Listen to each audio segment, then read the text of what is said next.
Bonjour à tous, bonjour Elisabeth Bonjour. Borne. Merci beaucoup d'être avec nous ce matin. Le président a tapé fort hier. Ne pas être vacciné, à l'évidence, va rendre la vie beaucoup plus compliquée, la vie quotidienne. Beaucoup de mesures annoncées hier vont être organisées par le ministère du Travail. Vous êtes ministre du Travail. C'est aussi chez vous que se négocie la réforme des retraites, la réforme de l'assurance chômage. Il en était question hier dans l'allocution du président, on va en parler, mais encore une fois, merci d'être avec nous. On attend notamment vos précisions sur la vaccination obligatoire concernant évidemment les sanctions. Un chiffre déjà nous frappe ce matin, 926 000 Français se sont inscrits sur Doctolib depuis qu'Emmanuel Macron a prononcé son allocution. La menace fonctionne ? Écoutez, c'est une bonne nouvelle. Peut-être que les Français avaient un peu la tête ailleurs avec les vacances. Mais je pense que le message du président, il a été clair. On a réussi à sortir de la troisième vague grâce aux efforts de tous. Et là, avec le variant Delta, on a une menace effectivement de reprise de l'épidémie avec un nombre de cas quotidiens qui a de nouveau augmenté. Et on a une arme, c'est la vaccination. Il faut que tous les Français se fassent vacciner. Certains pourraient se dire, si Emmanuel Macron l'avait annoncé plus tôt, ça aurait peut-être été moins brutal. Écoutez, je pense que les messages sur l'importance de la vaccination, ils sont passés depuis maintenant des mois. Aujourd'hui, on voit qu'il y avait un ralentissement dans la vaccination. On a un message très fort qui a été passé par le président de la République. L'objectif, c'est vraiment que tous les Français se fassent vacciner. Vous savez qu'on est à près de 36 millions de Français qui ont eu une première dose. Tous ceux qui ne l'ont pas doivent profiter de cette période pour se faire vacciner.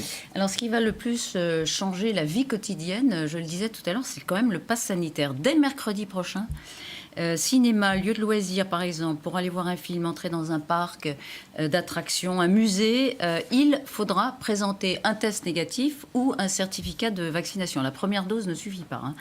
Les salariés sont aussi concernés, a-t-il dit, à partir du 21 juillet ? Non, les salariés seront concernés après le vote de la loi qui sera présentée la semaine prochaine en Conseil des ministres. Donc ça veut dire que ça s'appliquera à eux une fois que la loi sera promulguée. Donc début août. D'accord, donc un salarié de cinéma qui aujourd'hui n'est pas vacciné a maintenant 3 semaines pour le faire. À partir de début août et la promulgation de la loi, s'il n'est pas vacciné, son patron lui dira « tu ne peux plus venir travailler ». Alors, il a effectivement quelques semaines pour se faire vacciner. Il faut qu'il ne tarde pas à aller se faire vacciner. Parce qu'il y a 3 semaines d'écart. Ensuite, effectivement, pour avoir son passe sanitaire, et vous aurez compris qu'effectivement, après le vote de la loi, ce pass sanitaire, il s'appliquera aux clients, aux usagers, mais aussi aux salariés. Donc, il faudra soit avoir un test PCR négatif, soit avoir été vacciné. Donc, moi, j'invite tous les salariés à se faire vacciner. Mais vous savez, ce pass sanitaire, l'idée, c'est de pas devoir refermer tous ces établissements. Donc, je pense que c'est dans l'intérêt de tout le monde qu'on ait une autre façon de gérer l'épidémie dans laquelle tous ceux qui sont vaccinés peuvent continuer à aller au cinéma, peuvent continuer à aller au restaurant. Par contre, ceux qui ne le sont pas ont fait leur choix et ils ne pourront pas continuer à y aller. Et je pense que pour toutes les professions qui sont concernées, c'est aussi une bonne nouvelle qu'on ne soit pas en train de repartir dans un nouveau risque de fermeture, mais qu'on ait cette nouvelle modalité qui est de fonctionner avec un pass sanitaire. Ça, c'est sur les enjeux. Beaucoup de questions quand même sur l'application. C'est ça qui est important. Deuxième couche du pass sanitaire, dans les trains, les avions, les bus, sur les longs trajets, les restaurants, les bars, les centres commerciaux. Début août, 1er août, là aussi, on attend la promulgation. Ça peut être... Ça sera dans les premiers jours d'août. Ça dépend du calendrier de vote de la loi et puis de promulgation de cette loi. Alors, évidemment, les patrons de restaurants, de bars se posent les questions ce matin. Ce seront eux qui devront vérifier le pass sanitaire des clients un par un à l'entrée de leurs établissements. Alors, c'est bien à eux de vérifier le pass sanitaire, comme c'est le cas pour les organisateurs de grands événements aujourd'hui. Vous savez, c'est pas compliqué. Peut-être qu'il faudra effectivement de la pédagogie pour expliquer comment ça marche, mais il y a des applications qui vous permettent de contrôler le pass sanitaire. Donc, c'est quelque chose de simple. Sur une terrasse bondée, ça se passe comment ? Alors, de toute façon, sur une terrasse, je pense qu'il faut aussi s'assurer qu'on respecte les distances qui existent toujours. Et effectivement, il appartiendra aux restaurateurs de vérifier que les clients ont bien le pass sanitaire. Mais prenons un cas de figure. 2 jeunes filles vont s'asseoir à une terrasse. Il y en a beaucoup des terrasses. Il y en a beaucoup plus qu'avant d'ailleurs. Et puis c'est l'été. Le serveur, avant de passer la commande, il devra faire d'une certaine façon la police du pass sanitaire. Demander les passes sanitaires à la jeune fille ? C'est ça la vie, hein, c'est qu'on va s'installer à la terrasse, on passe pas par... Je comprends bien, comme aujourd'hui les organisateurs de grands événements doivent vérifier qu'il y a un pass sanitaire, mais je vous dis, il faut que chacun comprenne qu'on n'a pas le choix. On a un variant qui est plus contagieux, 3 fois plus contagieux que le virus initial qui circule. On voit les conséquences chez nos voisins au Royaume-Uni, au Portugal, en Catalogne. On veut absolument éviter de devoir refermer une partie de notre économie. Ça suppose qu'on trouve une façon de fonctionner. On comprend bien, vous leur dites, si vous ne voulez pas fermer comme vous l'avez subi pendant des mois, pendant le confinement, il faut vous organiser. Vous allez les recevoir ou pas ? Alors, Bruno Le Maire a eu des échanges avec les professions qui vont être concernées par l'extension du pass sanitaire. Je pense que dans le principe, ils comprennent que l'alternative, c'est refaire comme avant et donc fermer un certain nombre d'activités économiques ou appliquer un pass sanitaire et permettre de continuer à fonctionner. Donc vous leur dites, ça c'est un principe de réalité, on a pris une décision, maintenant c'est à vous de vous organiser. Évidemment, on va être à leur côté pour les aider à s'organiser, pour bien faire connaître les modalités de contrôle de ces passes sanitaires, et c'est quelque chose de simple, ça se fait avec une application qui est disponible sur Internet. Donc voilà, il faut sans doute de la pédagogie pour que chacun ait bien connaissance de la façon dont ça se contrôle. Comment vous allez contrôler le fait que les employeurs respectent ou pas ces nouvelles règles ? Là, pour le coup, on demande effectivement aux responsables des établissements qui sont soumis à passe sanitaire de vérifier que les clients et, à partir du mois d'août, les salariés ont bien un passe sanitaire. C'est leur responsabilité. Et ensuite, la police, les forces de l'ordre contrôleront que ces règles, que le responsable de l'établissement... Ce sont les forces de l'ordre. Oui, absolument. Qui vont vérifier que ça se passe... Qui vont vérifier que le responsable d'établissement contrôle bien que ses clients ont un pass sanitaire. Ils craignent de devoir se priver de clients. Il y a des clients qui, alors on l'entendait hier soir, on verra ça évolue dans leur esprit, mais il y a des jeunes qui disaient moi tant pis, j'irai plus au bar, j'irai plus au restaurant. Écoutez, je pense que l'écrasante majorité des Français a envie de pouvoir continuer à aller au restaurant, à aller dans les bars, et moi j'ai pas de doute que pour l'essentiel, les Français comprennent ces règles. Vous n'avez pas de doute. On verra, le gouvernement va saisir le Conseil d'État aujourd'hui. Oui. C'est bordé, il n'y a pas de risque que les sages estiment que ça censure les libertés individuelles ? Vous savez, quand on est amené à fermer des restaurants, à fermer des commerces, à fermer des activités culturelles, je pense que c'est une très forte atteinte aux libertés. Et donc, le choix qu'on a aujourd'hui, c'est, grâce au pass sanitaire, de pouvoir continuer cette activité. Alors, ça suppose évidemment que chacun se saisisse de cette arme qui existe, qui est le vaccin, et donc c'est bien l'objectif. Oui, alors deuxième levier, et pas des moindres, c'est précisément la vaccination obligatoire, qui est imposée aux soignants, aux non-soignants de tous les établissements de soins, plus ceux qui travaillent à domicile, plus les pompiers, plus les ambulanciers. Je n'ai oublié personne, là. Non, c'est bien ça. Vous aurez compris que le principe, c'est de dire qu'on a des personnes vulnérables, des personnes âgées, des personnes handicapées, des personnes qui sont malades dans les hôpitaux. C'est évidemment très important que ces lieux, le virus n'y rentre pas. Et donc que tous ceux qui y travaillent, effectivement, soient vaccinés. Alors il reste à ces professionnels non vaccinés, aux professionnels non vaccinés, 2 mois et 2 jours d'ailleurs, pour se faire vacciner. Sinon, votre collègue de la santé, Olivier Véran, a dit sur LCI, il a eu des mots assez forts, même forts hier, ils ne pourront plus travailler, ils ne seront plus payés à partir du 15 septembre. Est-ce que vous confirmez ? Alors, je vous confirme qu'on va prévoir dans la loi, vous savez que quand on a une obligation de vaccination, il y a des sanctions qui sont prévues par le Code du travail. On va prévoir une disposition particulière pour permettre une sorte de suspension du contrat de travail, puisque la personne n'est pas en situation d'exercer son métier si elle n'a pas été vaccinée. Et donc, on va prévoir, effectivement, dans ce projet de loi, une suspension du contrat de travail. Donc, c'est une suspension. Ça n'est pas la fin du contrat de travail. On va dire c'est une première étape, une suspension Absolument. Qui peut durer combien de temps ?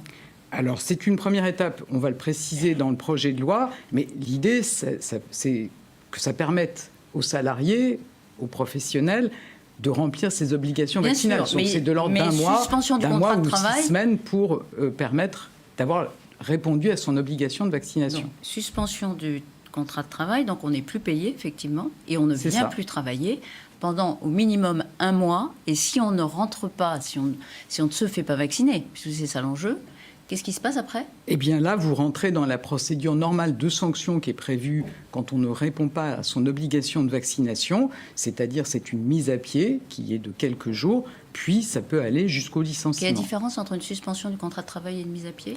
La mise à pied, c'est dans la procédure de sanction prévue par le Code du travail, et ça peut déboucher sur le licenciement. Cette forme de suspension du contrat de travail, c'est pour permettre aux salariés de se conformer à son obligation de vaccination. D'accord, donc 15 septembre, s'il n'y a pas d'obligation, suspension, effectivement plus de paiement, plus de présence sur le lieu de travail, pendant 1 mois, après quoi on encourt le licenciement. Après une mise à pied. Mais d'ici là, je vous assure que l'objectif, c'est évidemment d'abord de la pédagogie, c'est évidemment d'abord de faciliter la vaccination pour tous les professionnels qui sont concernés. Et je pense vraiment que... Vous espérez ne pas avoir à l'appliquer, cette loi ? Bien évidemment. Vous voyez, je pense qu'on a vraiment une impérieuse nécessité que ces professionnels soient vaccinés. Beaucoup le sont déjà. Ceux qui ne le sont pas encore, il faut qu'ils se saisissent maintenant de cette vaccination, qu'ils le fassent au plus vite et qu'on facilite aussi cette vaccination. Est-ce que vous craignez des tensions sociales, Madame Borne ? Je pense que chacun est conscient qu'on doit absolument maintenant accélérer la vaccination. Vous savez, on a vécu 3 épisodes de restrictions très fortes du fait de ce virus. Aujourd'hui, on a une arme qui est le vaccin. Il faut qu'on s'en saisisse à plein pour ne pas réimposer des contraintes à tous les Français. Non, est-ce que vous craignez des tensions sociales ? Ça peut évidemment créer des tensions dans les établissements, mais je vous dis, l'objectif, c'est pas de sanctionner les professionnels, c'est d'abord de la pédagogie, et puis il y a effectivement ces possibilités de sanctions pour ceux qui ne comprendraient pas. Regardez, il y en a qui ne comprennent pas. Le tweet de Michel Rivasi, députée, elle comprend très bien, mais elle n'est pas d'accord. Michel Rivasi, députée Europe Écologie Les Verts, elle dénonce dans son tweet un apartheid. Oui, je pense que Michel Rivasi, elle fait partie des anti-vaccins, donc ça ne me surprend pas plus que ça. Il y en a d'autres. Florian Philippot, qui parle de dictature. Philippe de Villiers, qui a dénoncé un totalitarisme de retour en France. Oui, j'ai pas bien compris ce qu'il nous propose. Vous voyez, est-ce qu'il nous propose de revenir à la situation qu'on a connue, où on a dû fermer nos restaurants? Je pense que les mêmes, à l'époque, disaient c'est scandaleux, ne fermez pas les restaurants. Nous disaient aussi c'est scandaleux, vous n'en faites pas assez, on a trop de patients en réanimation. Donc il y a ceux qui sont toujours critiques. Vous voyez, nous on essaye d'apporter des solutions. D'accord, ça vous met un peu en colère, hein ? Oui, parce que vous savez, c'est très facile de critiquer. Je pense qu'on est dans une situation où on fait face à un virus, aux variants du virus. Il faut bien qu'on trouve des réponses. Et aujourd'hui, vous avez compris que notre priorité, c'est de permettre à ceux qui se font vacciner de continuer à vivre le plus normalement possible. C'est de permettre aux activités économiques d'avoir une alternative aux restrictions, à la fermeture. Et donc, c'est ce qu'on est en train de faire. Et je pense que c'est du bon sens. Marine Le Pen a, elle, tweeté d'abord sur... le défaut, en tout cas, le recul grave des libertés individuelles, la déconstruction de l'État, la liquidation de notre système de protection sociale. La feuille d'Emmanuel Macron est claire. Elle dénonce une déconstruction qu'elle voit dans la volonté d'Emmanuel Macron de continuer les réformes. Je ne vois pas très bien de quoi elle parle, parce que je pense que le président, vous voyez, a parlé d'avoir un plan pour former encore davantage des demandeurs d'emploi de longue durée pour qu'ils puissent retrouver du travail, d'un revenu d'engagement pour les jeunes, pour amplifier l'action qu'on mène depuis 1 an avec le plan Un jeune, une solution qui a permis à 2 millions de jeunes d'être accompagnés pour trouver un emploi, un apprentissage, un accompagnement ou une formation.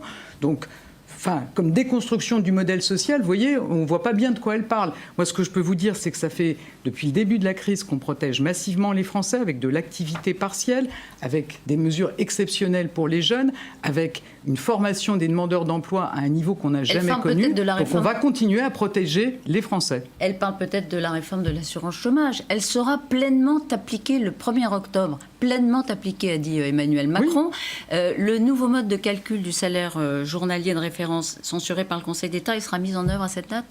Eh bien, on doit revenir devant le Conseil d'État. Vous savez que cette réforme, elle s'applique depuis le 1er juillet pour la plupart de ces mesures et qu'on doit revenir devant le Conseil d'État, effectivement, sur ce nouveau mode de calcul de l'allocation chômage, qui est un mode de calcul plus juste, qui évite les pas ce que effets disent les pervers. syndicats, puisqu'ils Oui, l'ont moi dénoncé. j'entends bien, mais moi j'assume totalement que ce mode de calcul, il est plus juste, il évite des effets pervers qui enferment des centaines de milliers de salariés dans la précarité et dans lequel l'allocation demain pourra être plus basse pour ceux qui gagnent plus au chômage que quand ils travaillent. Donc je pense Mais que vous c'est le là aussi corrigez du ou bon pas? sens. Vous l'avez corrigé ou vous simplement vous On va revenez devant le revenir Conseil devant le d'État? Conseil d'État qui se posait des questions sur la conjoncture économique. Oui, disant que c'était Entre-temps, pas le on a moment. battu tous les records d'embauche au mois de mai.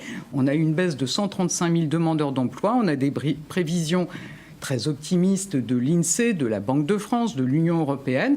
Donc je pense qu'on fait tout pour protéger notre économie et pour qu'elle reparte. Et on pourra présenter ces éléments au Conseil d'État pour une mise en œuvre de la réforme au 1er octobre. Ça, c'est ferme. C'est une date que vous nous dites ferme si le Conseil d'État, effectivement, considère que le contexte est cette fois favorable. Il faudra travailler plus longtemps et partir à la retraite plus tard. C'est le mantra présidentiel sur la réforme des retraites, sur le système des retraites qu'il faut réformer. Il demande au gouvernement d'organiser un débat à la rentrée. C'est vous qui allez l'organiser. Ça va se passer comment? Quel est l'objectif? Alors, je vous confirme que le président de la République, il a redit que l'objectif, c'est un système plus juste, plus lisible, sortir des 42 régimes auxquels personne ne comprend rien, qui sont totalement inadaptés. Ça, c'est la fin des inadaptés, régimes spéciaux. totalement inadaptés, alors que beaucoup de Français ont plusieurs métiers tout au long de leur vie professionnelle. Et puis, en effet, il faudra travailler plus longtemps parce que l'espérance de vie recule. Et donc c'est une bonne reculer nouvelle. l'âge légal de la retraite. Et donc reculer l'âge en tenant compte des différents métiers. Ça a été dit par le président de la République.